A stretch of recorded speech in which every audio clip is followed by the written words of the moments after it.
Yang terhormat kepada Ibu Dr. Anda Siti Hajrah Hashim, MSI, selaku dosen pengampu mata kuliah perkembangan peserta didik. Baik, perkenalkan nama saya Yusriani. Saya dari program studi pendidikan akuntansi kelas B Universitas Negeri Makassar. Pada video kali ini, saya akan memaparkan materi tentang hakikat perkembangan, yang dimana terdiri dari pengertian perkembangan, ciri-ciri perkembangan, serta prinsip-prinsip perkembangan. Pembahasan pertama pada video kali ini yaitu apa itu perkembangan. Pada dasarnya, perkembangan merujuk pada perubahan sistematik tentang fungsi-fungsi fisik dan psikis. Perkembangan diartikan sebagai suatu proses perubahan dalam diri individu atau organisme, baik fisik maupun psikis, menuju tingkat kedewasaan atau kematangan yang berlangsung secara sistematis dan berkesinambungan. Nah, apa maksud dari pengertian tersebut? Yang pertama ada sistematis. Sistematis merupakan perubahan dalam perkembangan yang sifatnya saling ketergantungan, seperti kemampuan berjalan kaki seiring datangnya otot kaki. Kedua, ada progresif. Progresif berarti perubahan yang bersifat maju, meningkat dan meluas, baik secara kuantitatif maupun kualitatif. Contohnya, perubahan proporsi dan ukuran fisik, serta perubahan kemampuan anak. Dan ketiga, ada berkesinambungan. Berkesinambungan merupakan perubahan pada bagian atau fungsi organisme. Fungsi organisme berlangsung secara beraturan atau berurutan, tidak terjadi secara kebetulan atau loncat-loncat. Contohnya yaitu untuk dapat berjalan, Anda harus menguasai tahapan perkembangan. Tahapan-tahapan perkembangan sebelumnya seperti telentang, tengkurap, merangkap, duduk, dan berdiri. Selanjutnya, apa saja ciri-ciri perkembangan? Ciri-ciri perkembangan ini dapat dilihat melalui dua aspek, yaitu aspek fisik maupun aspek psikis. Ciri perkembangan yang pertama yaitu perubahan ukuran. Aspek fisik dalam ciri pertama ini yaitu perubahan tinggi dan berat badan, serta organ-organ tubuh lainnya. Sedangkan aspek psikis, semakin bertambahnya kemampuan berpikir serta imajinasi, kreativitas seorang anak. Ciri yang kedua yaitu terjadinya perubahan proporsi dalam aspek fisik. Proporsi tubuh anak berubah sesuai dengan fase perkembangannya, dan pada usia remaja, proporsi tubuh anak mendekati proporsi tubuh usia dewasa. Sedangkan aspek psikisnya, perubahan perhatian dari yang tertuju kepada diri sendiri perlahan-lahan beralih kepada orang lainnya, khususnya teman sebaya.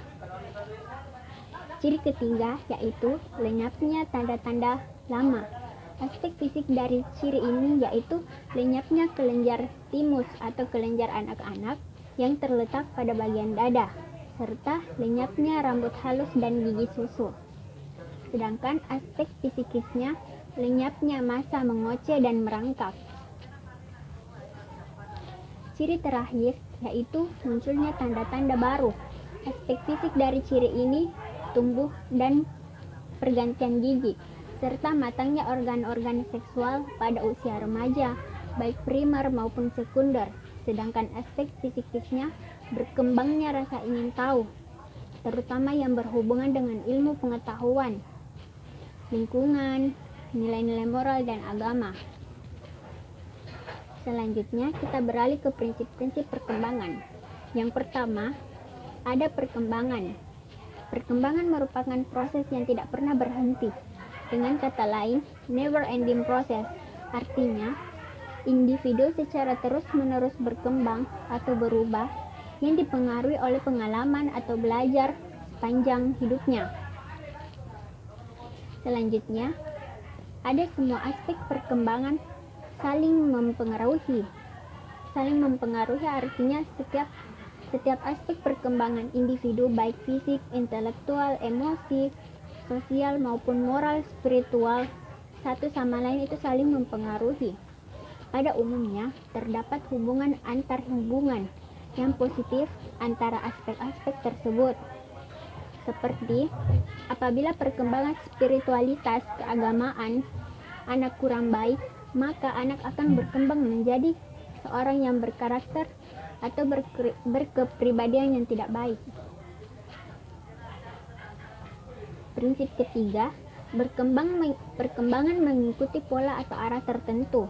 Artinya, perkembangan terjadi secara teratur, mengikuti pola atau arah tertentu.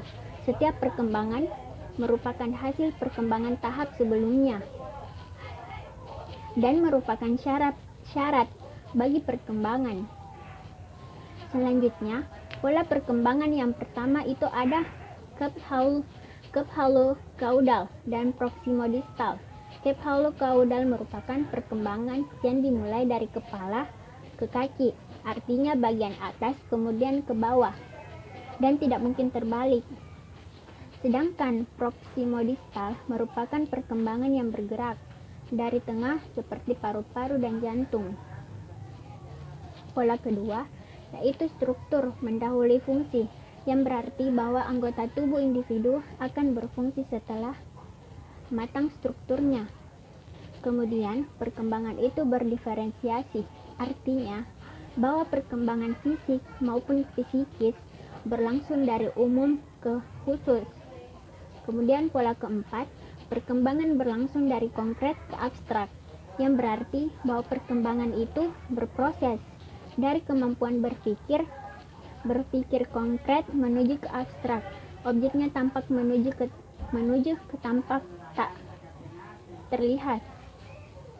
Pola kelima yaitu perkembangan berlangsung dari egosentrisme ke perspektivisme.